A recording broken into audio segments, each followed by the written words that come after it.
What is up, Packers fans? Happy Saturday. Welcome into an all-new episode of the Pack-A-Day podcast. I'm your host, Andy Herman. You can follow me on Twitter at Andy Herman NFL. Hope you are having a joyous and wonderful weekend. We are getting set for Packers-Eagles on Monday Night Football. We're not going to be discussing Packers-Eagles, though. We're going to be discussing this Green Bay Packers team as is and what they need to do to get to the point they need to be. How can this team be better for the remainder of the season? We're going to get our quick fixes in for this Packers team. Now, that doesn't mean that's going to fix everything. That doesn't necessarily mean that that's going to be the core and crux of their problems. We'll discuss that, but we'll go through some things that I think are pretty simple, pretty easy, that could really help get this team back on track. Before we get there, shout out to brand new Pack-A-Day podcast YouTube member, Logan Pietrek. Thank you so much for signing up. Really appreciate that a ton. If you haven't checked out those memberships yet, what are you waiting for? Today is a great day to do so. Also, shout out to Steve02 on Apple Podcasts for the 5-star review. Stated that he loves Behind Enemy Lines in the collaboration with the Paul Farrington Show. So Steve02, thank you for the 5-star review and the very kind comment. Appreciate you a ton, my friend. If you have the opportunity, put in those reviews, like, comment, subscribe. Those things help the channel a whole heck of a lot. We appreciate you guys for that. Quick updated injury report from Friday's practice. Savion Williams did return to practice. That was a great sign. No new injuries. That's a great sign. Only LVN and Nate Hobbs not practicing. We know Nate Hobbs is going to be out for this one. It would seem LVN is probably headed in that direction as well. It doesn't seem like there's a lot of optimism that he's going to be good to go for this week. So probably another week without LVN. But if it's LVN and Hobbs on the injury report that they're missing and everyone else can get healthy and ready to go, I think for the most part, I mean, obviously we know about Tucker Kraft and everything like that and the devastation that comes with that injury. But outside of that, you feel pretty good overall going into this game if everyone else is in fact healthy, again, besides LVN and Nate Hobbs going into this week. Next, let's look at what's on the horizon presented by Schreiber Horizon. I was looking at the Packers' upcoming schedule. It's an interesting one. They've got the Eagles at home on Monday Night Football, of course, at the New York Giants, Vikings at home, Lions on the road on Thanksgiving, Bears at home, Broncos on the road, Bears on the road, Ravens at home, and then Vikings on the road. The total combined record for their remaining opponents, 42-33, 9 games above 500. And that doesn't really include, or I guess it includes, but maybe shouldn't include Baltimore's bad record so far, which if anything probably makes them harder and more dangerous to play at the end of the year because almost every single one of Baltimore's games from here on out is going to be pretty much a must-win game. And they're very dangerous and I think much better than their record would indicate. They only have 2 games against teams below 500. One of those, the aforementioned Baltimore Ravens, and then at the New York Giants. Every other team they play remaining is at 500 or better. Now, maybe that's a good thing. Maybe that's a very good thing because the Packers seem to struggle with the at or below 500 teams more than they do against the above 500 teams, but it's going to be a daunting schedule. And the other thing that's worth noting here, 5 of their final 8 games are going to be on the road. So after this Eagles game, at Giants, at Lions, at Broncos, at Bears, at Vikings are the 5 road games. Only Vikings, Bears, and Ravens at home the rest of the year, again, after this Eagles game. So 5 of the 8 on the road. And just think of it this way. If Green Bay doesn't win the NFC North, and assuming they get in the playoffs, in order to get to the Super Bowl, you're likely looking at a 3-game road trip in order to get there. That would mean you'd have to finish with 8 of your final 11 games on the road. And then, technically I know it's neutral, but go on the road for the Super Bowl as well. So 9 out of 12. That is a very daunting task. So to say that the NFC North is important, we already knew that. Maybe getting that first home field, game, or maybe even home field throughout if you can win the NFC. Those things are winning the NFC would be amazing. But if you don't win the NFC North and Detroit or even Chicago or somehow Minnesota finishes in first place, Green Bay is really behind the 8 ball, especially with all the road games they have coming up. So this is going to be a daunting task for the Packers. They're going to have to be up to it, and they're going to have to play better. Now, many of you know that Schreiber is a leading global food and beverage manufacturer. You may not know about Schreiber Horizon, which is a suite of solutions that Schreiber has built over the past 80 years and relies on every day to support and grow their vast global network. Some of these solutions include end-to-end logistics, warehouse management systems, growth and innovation tools, and a whole heck of a lot more.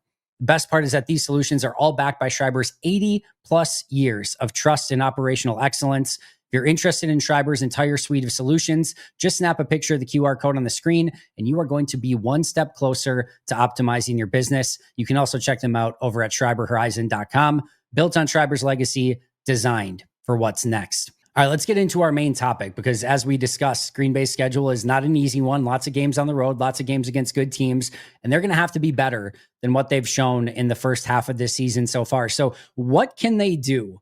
What are some of the easy buttons that they can press to make this team better, to make them more dynamic, to make them more difficult to go against, and hopefully give them a better winning percentage between now and the end of the season to hopefully win the NFC North, maybe even better than that, secure your spot in the playoffs, get a couple home games, and hopefully make that run to the Super Bowl? Well, I've got 12 things. Got 12 things. We're going to go through all of them. Number one, we talked about this a little bit with Carmen Vitale. We talked about this a little bit with Justice Mosqueda, but let's just get it very clear. Green Bay needs to play their best players. An earth-shattering idea. I'm done with the competition, the ultra rotations of like, oh, everyone gets a little slice of the pie. No. Play your best damn players. There are multiple spots. We'll go through all of these, but wide receiver, offensive line, defensive tackle, corner, safety, kick returner, and kicker, where you could at least make arguments that Green Bay is not playing its best players. First up is wide receiver. I don't need to see a whole heck of a lot more of Malik Heath. I don't really need to see any more of Savion Williams. I like Savion Williams a lot, and Malik Heath is a fine like number 6 wide receiver. They're good depth pieces right now. But I don't need to see them getting almost any snaps moving forward, assuming they're healthy this week. I need to see Dontavian Wicks, Matthew Golden, Christian Watson, and Romeo Doubs. That is it. Those are the 4 I need to see. Those are the only 4 that really at this point in time, as you try to win the rest of this season and make your run towards the Super Bowl, those are the 4 until Jaden Reed gets back and then you start integrating him. Those are the only 4 wide receivers I need to see, barring injury. Those are your best 4. Quit dabbling around with some of the stuff with Savion Williams and Malik Heath. Not trying to trash those 2 as players whatsoever, but they're your 5 and your 6. And they're your 5 and a 6 for a reason. So play your top 4. And stop with all of the, well, everyone's going to get. No, play your top 4. And get those guys involved. Especially now with no Tucker Kraft. You're going to need talented playmakers on the field. And if they're healthy, they need to be on the field. So again, Dontavian Wicks, Matthew Golden, Christian Watson, Romeo Doubs. I don't care how much you rotate those 4. I don't care which order you put them in. That's 4 wide receivers. And once Jaden Reed gets back, that's 5. Again, it just goes to show you I don't need number 6 and number 7 out there as much as they've been out there. I know some of that's been dictated by injuries. Totally understandable. Totally get that. But moving forward, I just need to see those 4. Along the offensive line, this one's maybe slightly more complicated. Who are your best 5 offensive linemen? I don't know. I have my thoughts on it. I personally think Rasheed Walker, Aaron Banks, Elton Jenkins, Sean Ryan, and Zach Tom are your best 5. And that's who I'd roll out there. Am I willing to maybe try Sean Ryan at center and put Elton back at guard? Yes, I would be willing to try it. But I think those are your best 5 offensive linemen. I don't need to see a ton of Jordan Morgan right now. I do understand that Sean Ryan hasn't been great either. And so if you want to remain the competition, but I just think Sean Ryan's been a little bit better. And therefore, I want to see, regardless of who it is, you're the team, you're the coach, figure out who your best 5 are, enough with the rotation, let them gel, get them out there, and let them play. I don't need to see the 6th guy in there anymore. Just figure out your 5, put them out there, and get you've preached forever, best 5 guys, best 5. Who are your best 5? Get them out there, let them gel, let them play, because that offensive line needs to play together more consistently, and they have to be a whole heck of a lot better. Number 3, defensive tackle. I understand the idea of Nasir Stackhouse over Warren Brinson, but just on their body of work so far, Brinson is the better player. Yet you're deactivating him every week and keeping Stackhouse active. I get that Stackhouse is the bigger body. I don't necessarily hate that he's active on game days, but this is where we've talked about have all 5 active. You're not using your 5th corner on anything. You're not using him on special teams. You're not using him as a defensive back. I'd rather have the extra rotational defensive lineman. And in that scenario, we've seen when Warren Brinson and Nasir Stackhouse are both active, Brinson outsnaps him. So let him be active. Let him get the majority of the snaps. And if you want to use that bigger body in some of the goal line situations, tush-push situations, by all means, go ahead, do that. I get it. I understand it. But Warren Brinson should not be deactivated when he's better than Nasir Stackhouse. And Stackhouse is playing, 15, 20 snaps and Brinson now gets 0. That just doesn't make sense. So you got to figure out that rotation a little bit better. Cornerback, Nate Hobbs at this point, based on what we've seen so far, does not have a significant role on this team. And I know he's hurt now. It is Carrington Valentine. He is your best corner so far. Stop messing around with him. They rotated him again this past week at times. Stop messing around with it. Set it and forget it. Carrington's your guy. For better or worse, Carrington's your guy. Keyshawn's probably the other. If he were to really struggle, could we have a competition with Nate Hobbs? Sure, we can discuss it. But for now, it's Keyshawn Nixon. Javon Bullard is your early down and less obvious passing down slot defender. He's been the best at it all year long, and he's really good in those situations. In your clear and obvious passing downs, Nate Hobbs comes in and plays those slot corner positions in clear and obvious passing downs only. That's your corner group. It's not complicated. It's super simple. Valentine, Nixon, and a platoon between Hobbs and Bullard, where Bullard plays the more run-oriented downs or the less obvious passing downs, and Hobbs plays the obvious passing downs. Simple, easy. Set it and forget it. Safety. I love Javon Bullard. I'm probably one of Javon Bullard's biggest supporters. I don't need to see Javon Bullard rotating with Evan Williams at safety anymore. That's Evan Williams' spot. He's been the best safety on the team this year. He's been one of the best safeties in the league this year. Why are you ever taking him off the field? And I love Javon Bullard. And I understand. I sort of get it, because Bullard does a really good job of coming up from the deep safety on run plays to fill that gap. He does a good job of it. I still don't need to see Evan Williams off the field. So I'm sorry, that's just Evan's spot. And unless there's an injury, Javon's not playing safety anymore. And let him focus on slot corner. I don't need him doing double. You've already got a great safety. Just let him play and let Javon focus on that slot corner position. Simple, done, set it and forget it. Kick returner. You've got an all-pro kick returner 2 times over. Let your all-pro kick returner, I don't know, return kicks. Enough said. I don't even need to go on about it. I don't care if he doesn't want to do it. I don't care if you're worried about, like, oh, he's just starting corner. You're starting wide receiver. Your number one guy is returning punts right now. And you had Keyshawn return a punt, but he can't return a kick? No, Keyshawn Nixon's got to return kicks. And then last but not least is kicker. You've got to figure out who your best kicker is.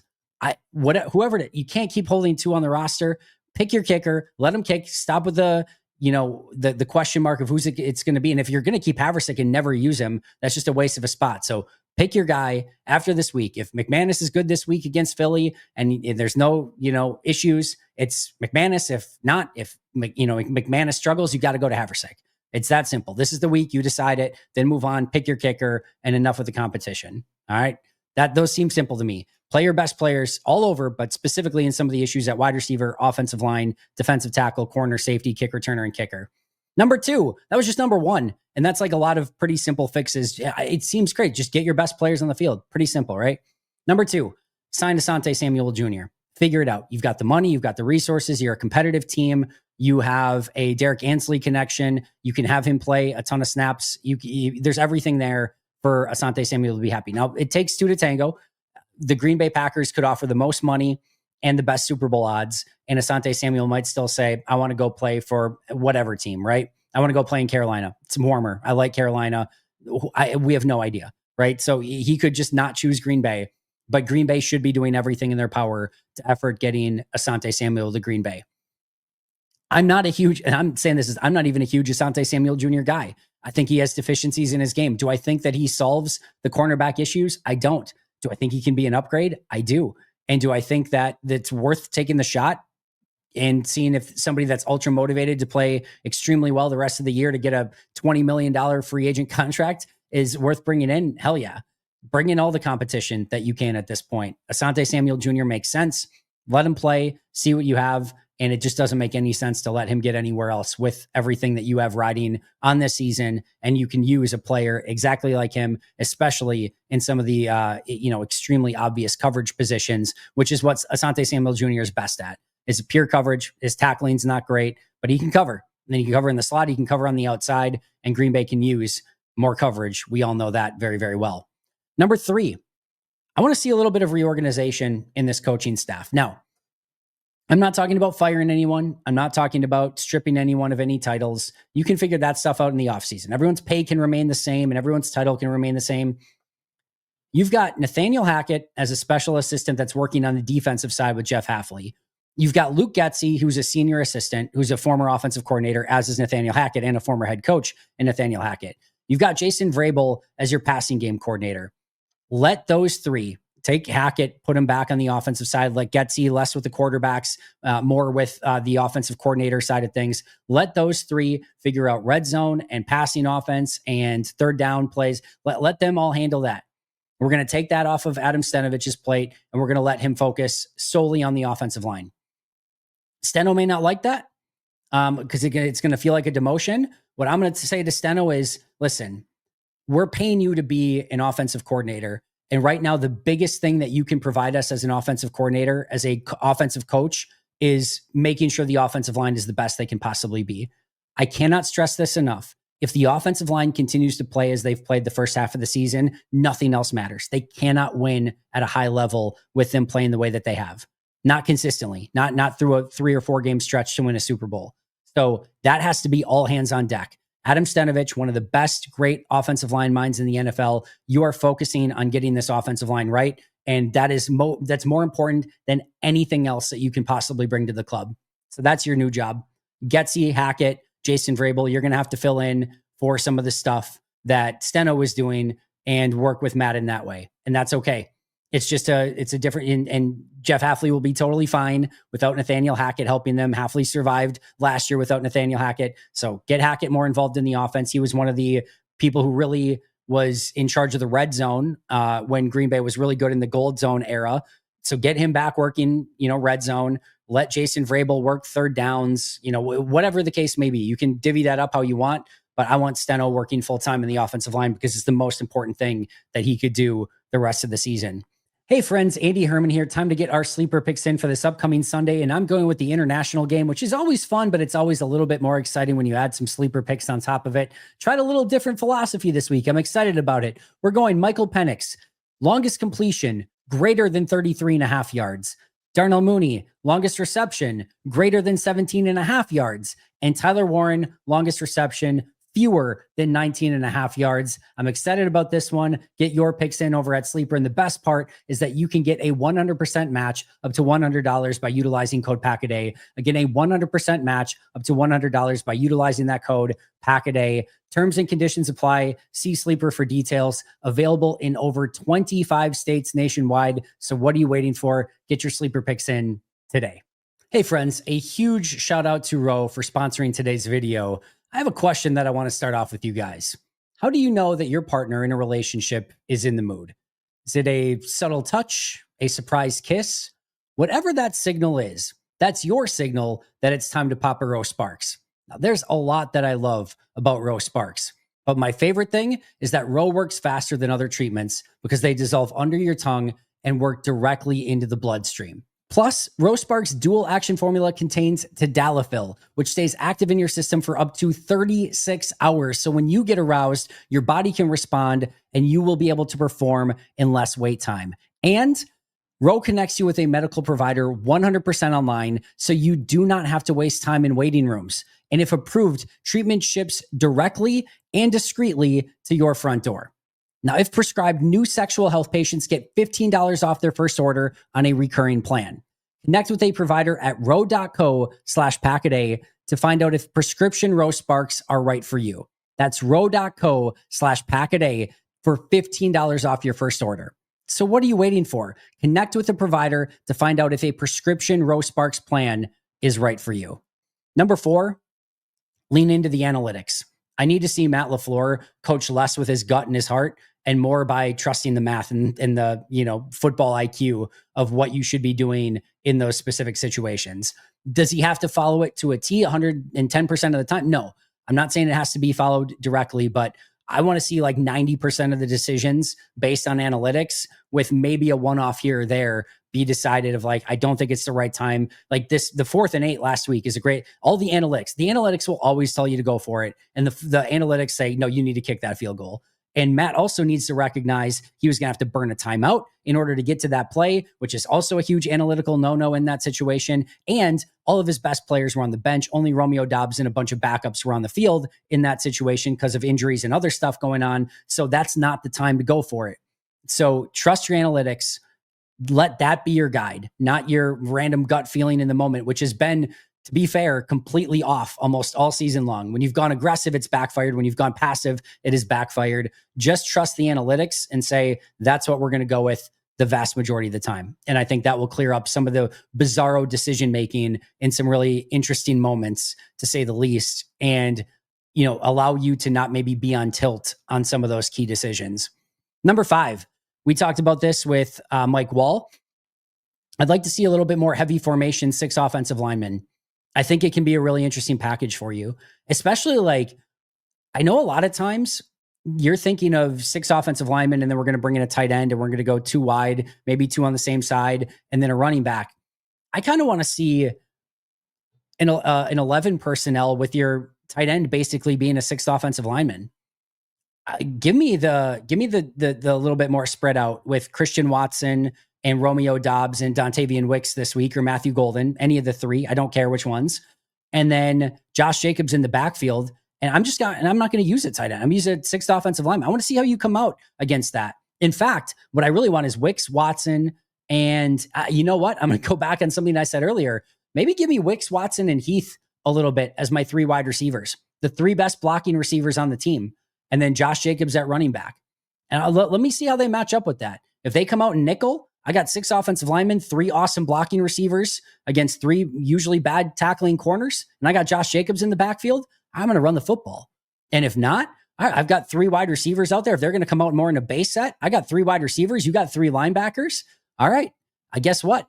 I'm gonna pass, and you know what? I'm gonna keep that extra offensive lineman in, protect Jordan Love. When he is protected, he's an assassin, and I still have Josh Jacobs and 3 worthy wide receivers out there. There's just some really fun stuff that you can do with that. I want to see a little bit more of that, and I need to see this run game get going. And I think adding that extra offensive lineman in could be a fun way to do that with some interesting wrinkles on top of it. So get some fun packages out there and I think Anthony Belton is the perfect person to do it. Bring the 330 pounder in as an extra tackle, either in pass pro or just a mauler in run blocking. I think he's the perfect person to bring in that sort of formation. Number 6, I need to see a mentality change. Enough of this, we're worried about what the Panthers are going to. No. What happened to all gas, no break? I need to see the revitalization of all gas, no break. And you just said a couple weeks ago, scared money don't make money. You've been playing with scared money. Play the game. Play the game like you have the best team and that you're going to dictate terms the entirety of the game. Have your team ready to go out and say, yeah, it's not that we're not taking the team seriously. It's that we're so confident in our own abilities. We're going to go out and play A+. We're not going to be afraid of what they're going to do. We're all gas, no break, and you're going to have to stop us.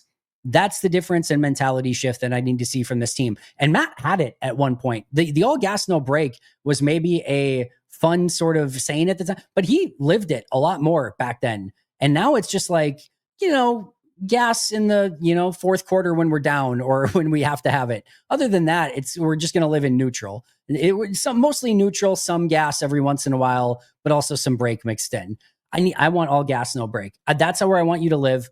And if you fail that way, so be it. But that's the mentality shift that I need to see from this team. Number 7, in that same mindset, I need to see this team start having fun, have more energy, and a little bit more creativity.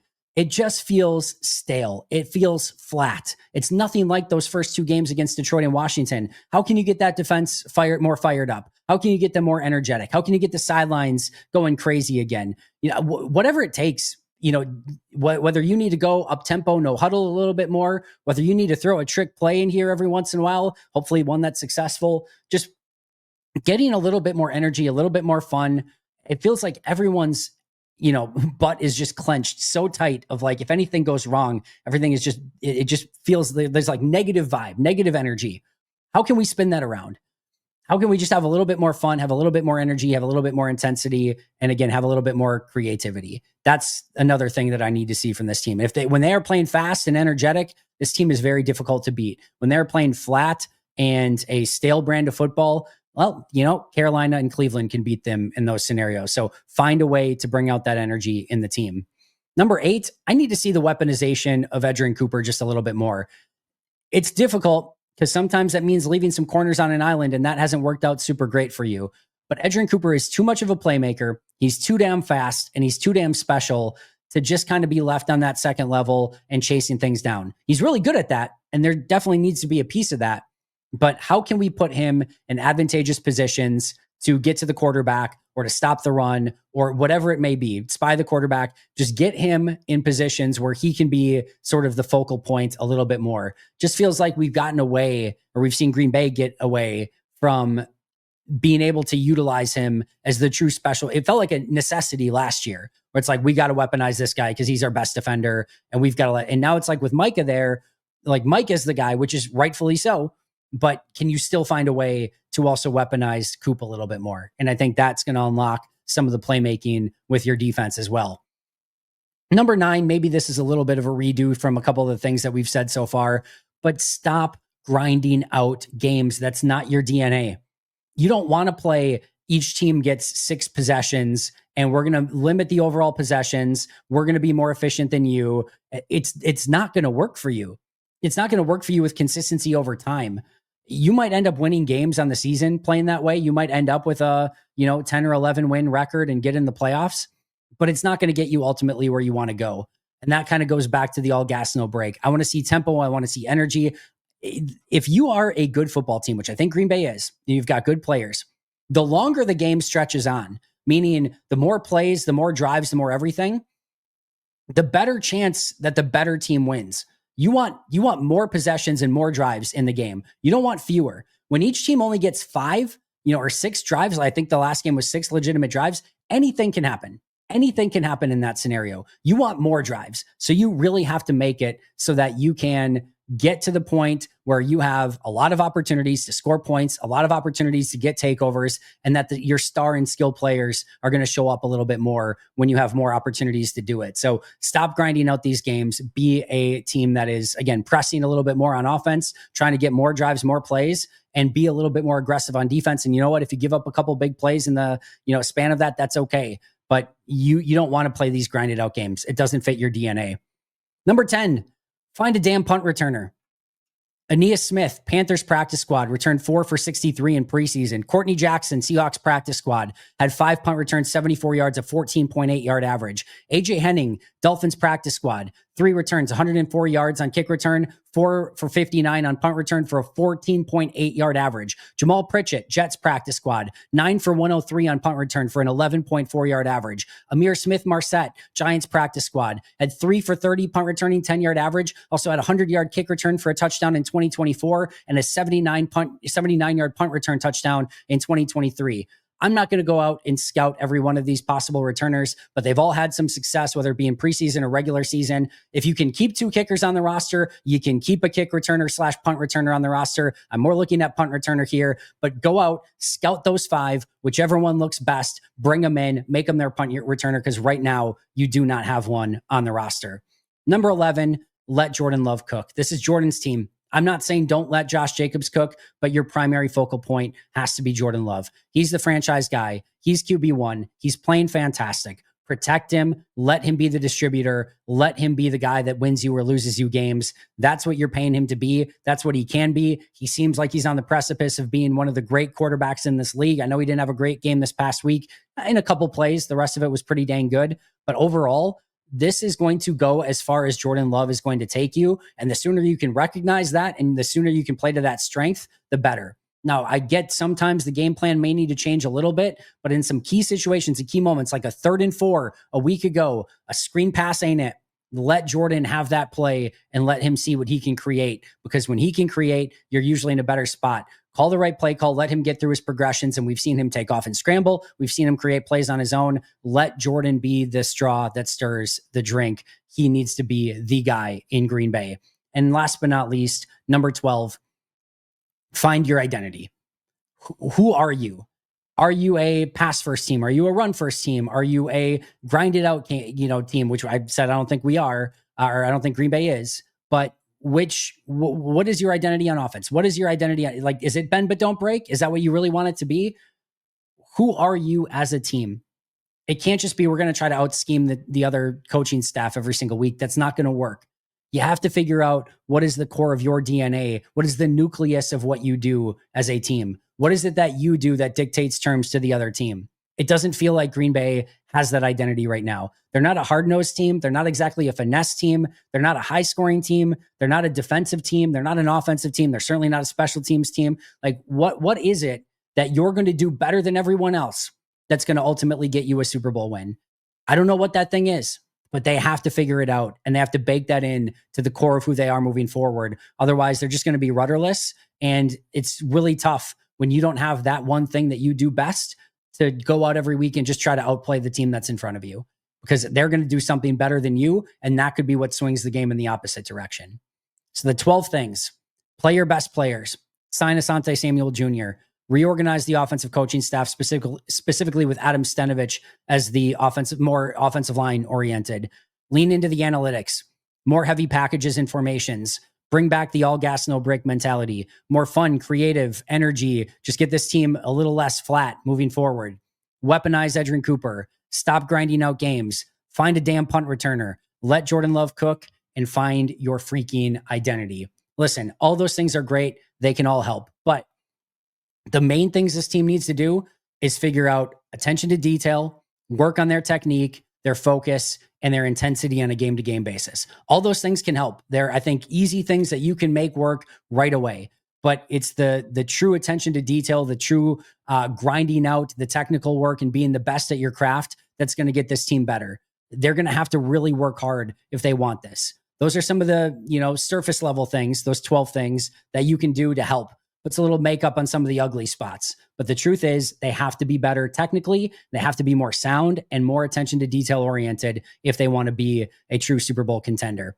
That's going to do it for me today. Thank you so much for joining me. Shout out to our All-Pro and Hall of Fame members: PJ Wynn, John Wild, Brandon Paletta, Boom Handle, Donald Lee, Lori Lord, Baby QB, David McCluskey, Donald Decker, Alex Wong, Peter Ritaka, Jay Zimmerman, B. Brown, Puerto Rican Packer, Dan Gesford, SoCal Pack, Chris Rager, Izzy Roberts, Ian Ewing, Carlo Delgado, Willie Winkle-Stinkle, Jen Wright, The Gable Storm, Pack Attack Cast, Chris Weish, Craig, John D. Metropolis, Hayden Radomski, Devin Lane, Gonzusa, Alexander Newell, Dan Miller, Bill Reinhart, Richard Morales, and Les Nino. I'll see you guys tomorrow, but until next time, and as always, go Pack Go.